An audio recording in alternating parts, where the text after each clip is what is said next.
The following episode was recorded on September 11th, 2025, and released on October 28th, 2025.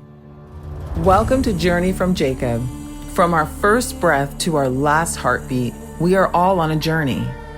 Jacob was a biblical character whose journey is documented for our benefit. Like all of us, there were unforgettable moments along the way which required decisiveness. One of those decisions determined his destination. We will not only discuss Jacob's journey, but Israel's as well, right up to date. May this podcast inspire you to make choices along your way that will benefit others and guide you to the destination we all long for. Shalom and welcome to our podcast, episode number 5. And this one is titled 9/11, Charlie Kirk, and Comfort My People. Today is September 11th, and I feel it's necessary to start with a tribute to Charlie Kirk, which I'm sure that most of you know of him. At least you know him as a man who was fully committed to what he believed.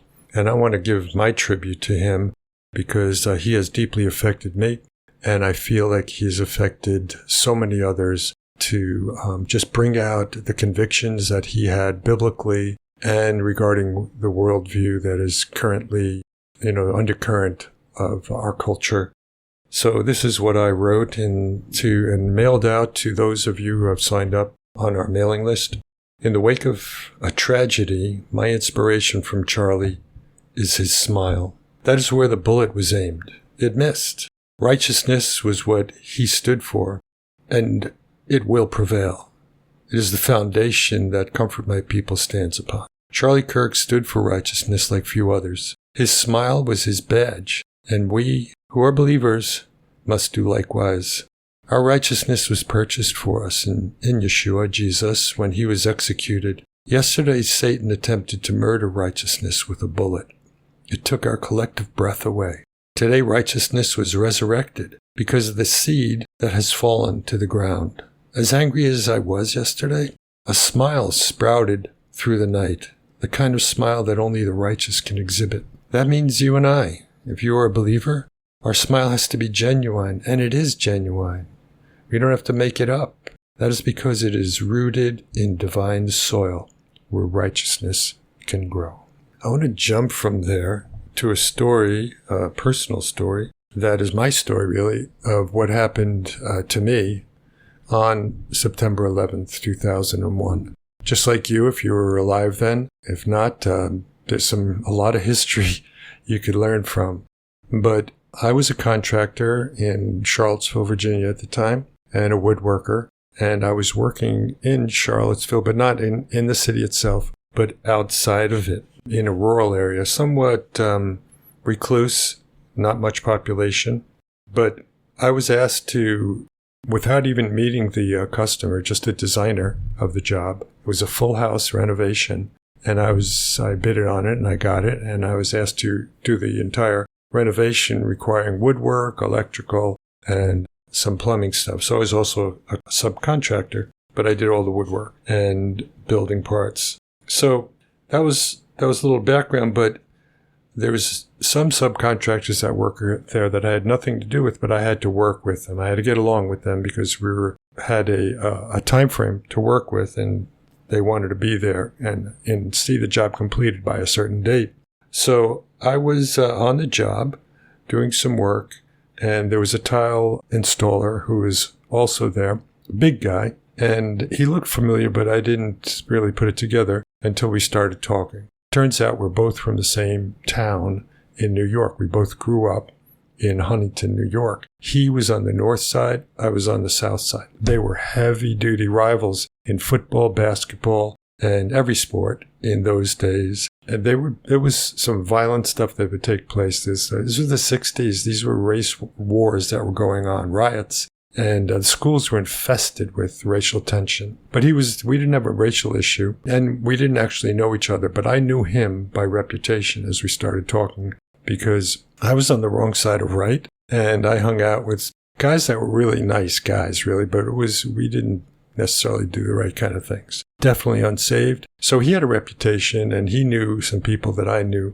And he was considered a very tough guy. He was a tough guy. He was a bouncer in some of the popular bar. And he stood at the door, and you didn't mess with him. You didn't mess, period, because you'd end up him messing with you. So I knew him from that reputation. I knew that he carried a gun back then, and certainly I expected that it was nothing much different, because he told me some of his history from the time he was living in Huntington to Texas and all, and some of the things he had done. And he broke his back in several places, broke his neck from motorcycle accidents and all kinds of stuff. But he was much more humble than I knew of him last when I met him in high school. I didn't meet him, but I knew him from walking past him enough times at the door. And so it was very strange, but he was a respectable guy, had a good reputation as a tile installer. And he was here doing some really nice marble and granite work and tile work. So we did interact a little bit, but he was really very interested that I grew up, and I knew his close friends. And so he was slow at start. He was suspicious of me and everything. But as it went on, we somewhat hit it off. But then he invited me to come to what they call Friday After 5, which is concert and drinking in the city of Charlottesville. And I said, no, I'm really not into that. And he didn't question me too much. He thought it was weird and odd, especially because I refused his invitation. But just went on with it. And next week came, we were both on the job. We talked some more. And it was still kind of a friendly thing. And then a day came when he brought his wife and his daughter with him. And I met her and the daughter. And we started talking. And she was somewhat friendly. And she said to me, so what made you move to Virginia? And I said, well, I moved here. Well, and then I was like, how am I going to tell her this? Because the reason we moved from New York to Virginia was because God led us. It was very clear. God's leading. We knew nobody in Virginia. I had no job there. My wife, who was a midwife, had no work there. She did home births. So it was really an uprooting for us. We had 4 kids, and by this time, 2 of them were out of the house. And our 2 younger ones were boys. And I just saw some things going on that were not good for a good atmosphere for them to grow up in. And there were some other reasons, but it was a very difficult move because we left our daughter behind and other things. But it was difficult for us. I didn't want her to know all this stuff. So I'm like, well, what am I going to say? And don't suggest you ever do this if you're asked this question. Because I said, well, the reason we moved here, well, it's really one word. It begins with a G and it ends with a D. And she looks at me like, well, what are you talking about? And I said, it's God. God moved us here. And she looks at me like I have 3 heads, and she's not too happy. And we talked for a little while longer, but nothing is going to soothe her inquisitiveness. She just thinks I'm an oddball. I could see immediately. And I kind of figured, well, I screwed that up. The next day, come to work, and there's John in the garage where he usually did his cutting. And I walk in there, and he confronts me immediately. His face is red with anger. And I knew that was not good. And I remember those kind of faces when I was in high school and some of the eruptions that would take place as a follow-up. And so he says, what's wrong with you? What are you telling my wife? Are you stupid? I mean, he just goes on. He's really mad. I go, well, I lost that opportunity to be a friend. And so I said, hey, I'm sorry. It was kind of a stupid response, but, I just didn't know how to really tell her without going into the long story that I came to faith in Jesus. And that's one of the reasons I wasn't interested in going to hear rock bands and get drunk. And so, I'm telling him this, and he's still like, it's not sufficient. But we talk for a little while, and that kind of ends. So fast forward, we were both on this job. It's a huge job. And he's not there every day. I'm pretty much there every day when I'm not in my shop. And one day he comes in, and he's coming closer to the end of the job, but he's still not friendly to me at all. But I'm friendly to him because I want to make friends with him. I want him to hear about Jesus in a way that wouldn't repel him, but impress him that he's real. And yet he's an angry guy. And he's hurting. I could see he's in pain all the time.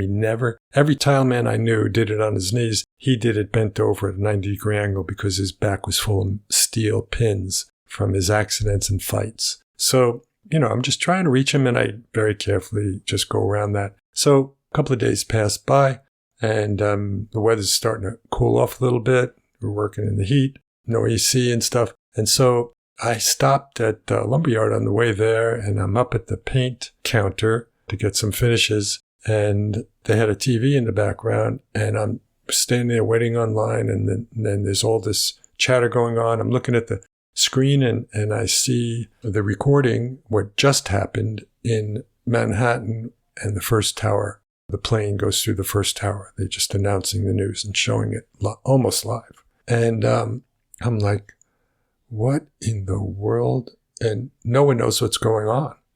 And like, we're all just stunned there. And I had already got my stuff. I was getting ready to pay for it. So I do that and I leave, and I'm sitting in my van, and I don't know if I should go to the job. Should I go home? Should I call my wife? Even cell phones were not that easy to use then. You had to have really good reception and have a lot of minutes you purchased and all that. But I figured I'd just drive to the job. I have to get this job done anyway, and I have to do something. And so I'm not knowing what's next. And no one seems to, in this lumberyard, in this paint department. And so I leave. I get to the job, and no one's there. There's no cars, no work vans, but there is one work van, and I recognize it's John's. So I go in there, and this is a big house. It's like 3 stories, I think we were working in. And he's in the same room that I was intended to work in. I was finishing up some cabinetry work, and I was putting on the hardware. And he was finishing up some counters with granite tile. And so he's working. It's not a huge room, but he's on one side, I'm on the other. Now, this is the strange thing. It was his custom he had a TV, a little TV, real small, and he worked with it on all the time. And I didn't really bother to see what he was watching, but I don't think he really watched because he was a good craftsman, but it was his background. And so he just saw what I just saw, a few minutes before. And, we both got an eye on the TV, and next thing you know, the second plane comes through the tower.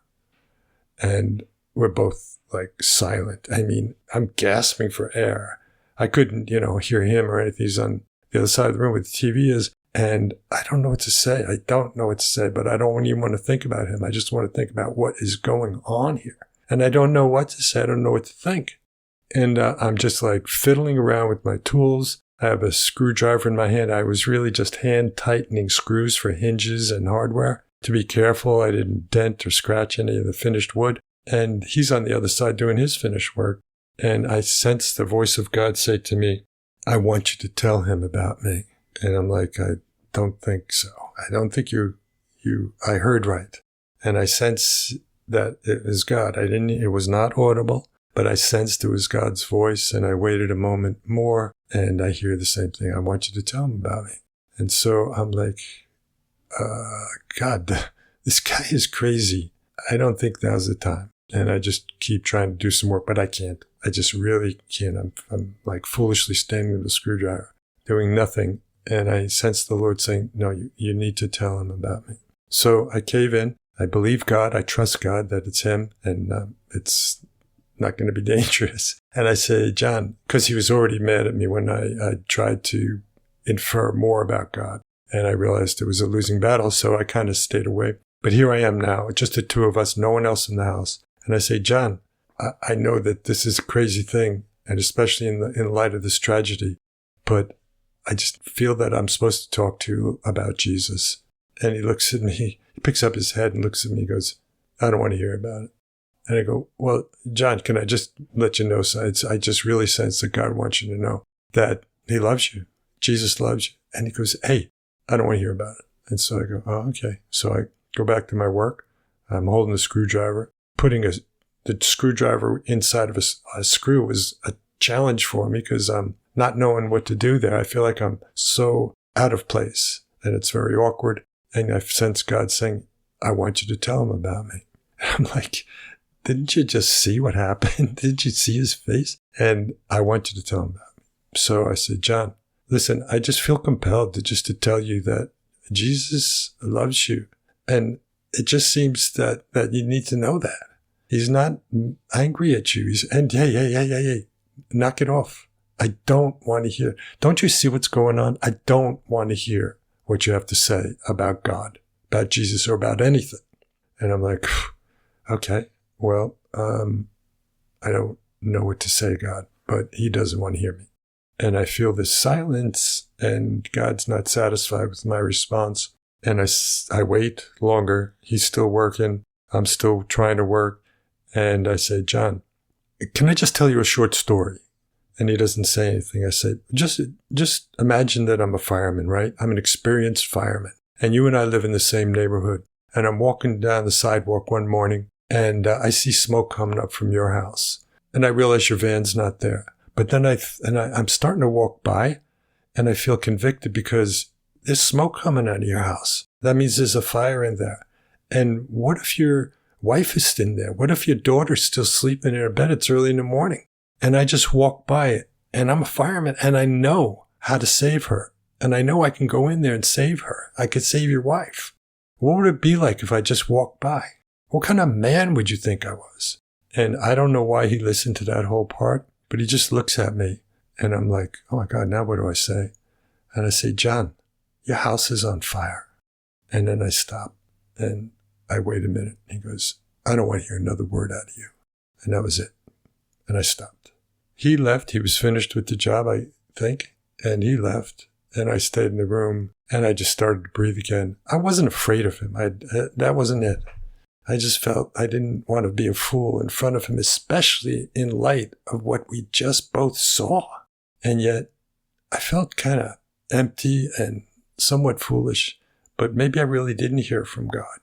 Maybe I shouldn't have told him. What did I do to his day? I mean, he's as mixed up and confused as any American would be right now, let alone a believer. So I didn't feel this sense of fear for retribution or fear for what was going on, which was really crazy.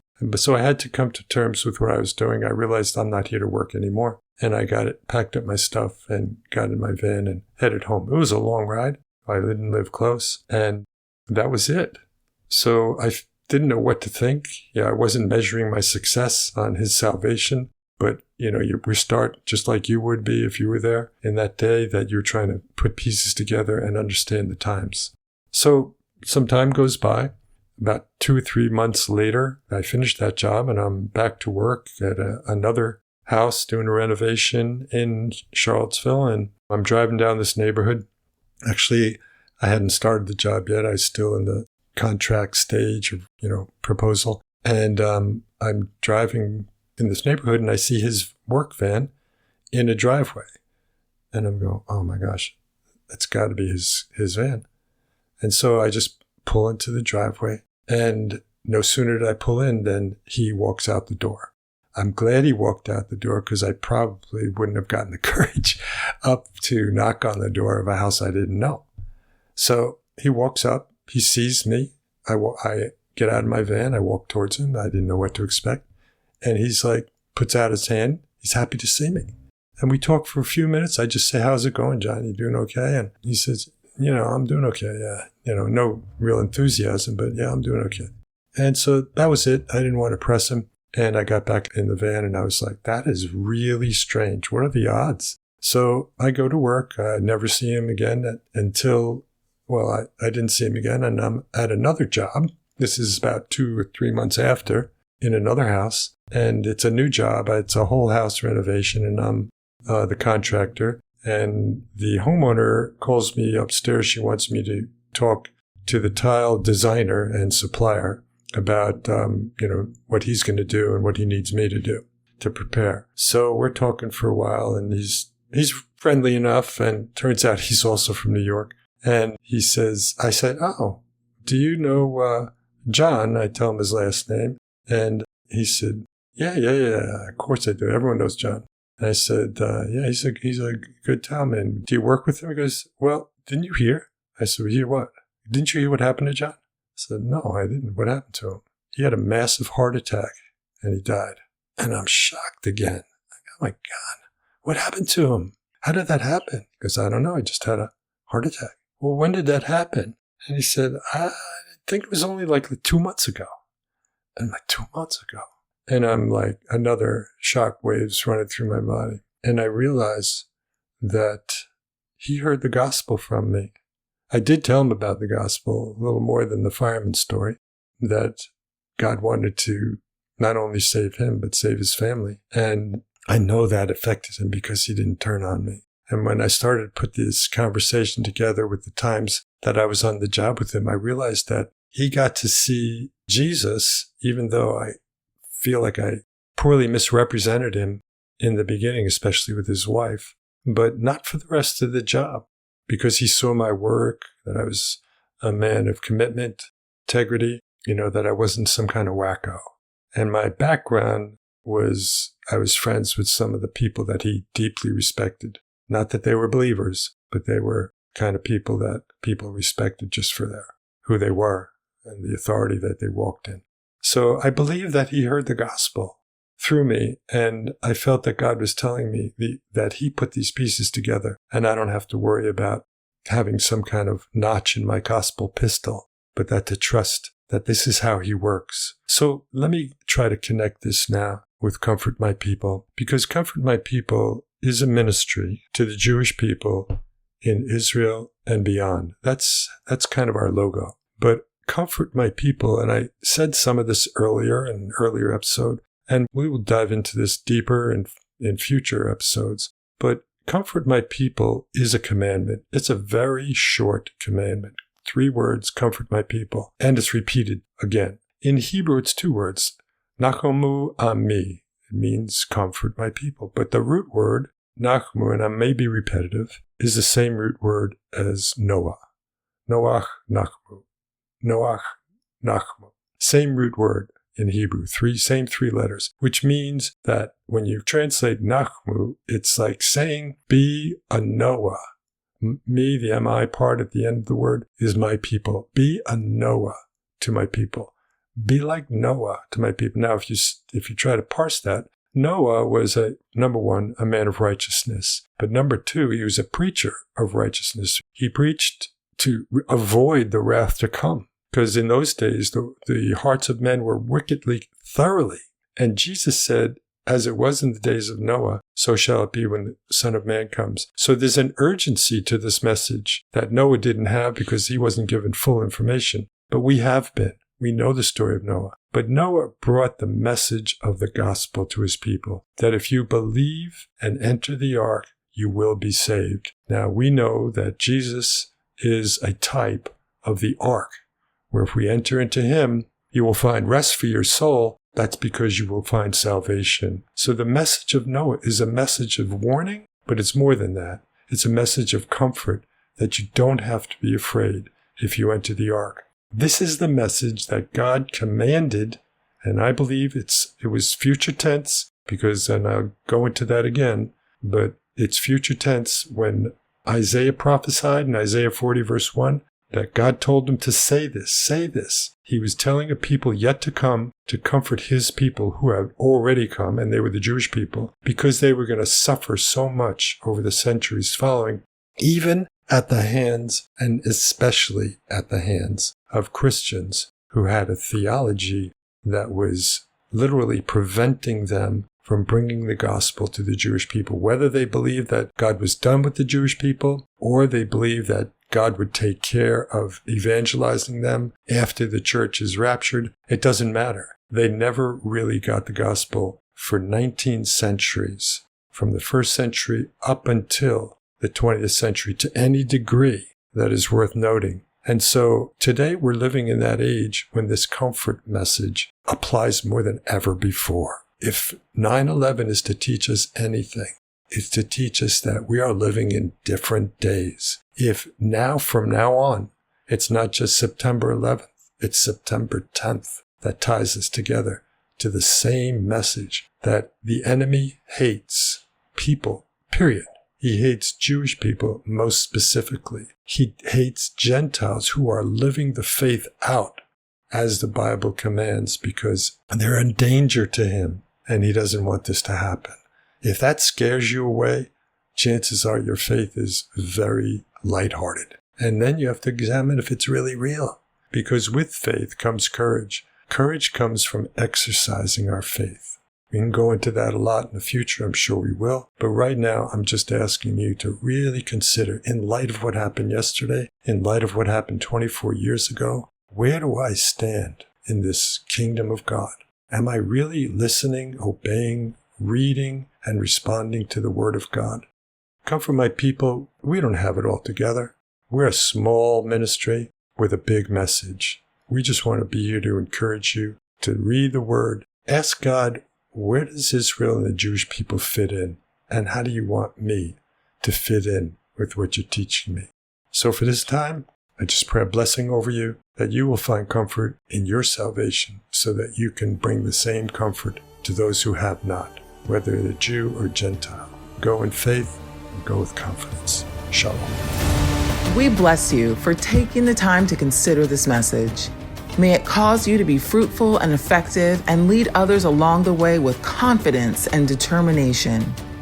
Check out our website at comfortmypeople.com to become better informed and equipped to restore righteousness to the people of Israel, America, and beyond. Please consider sharing this and visit us on social media. Shalom and blessings.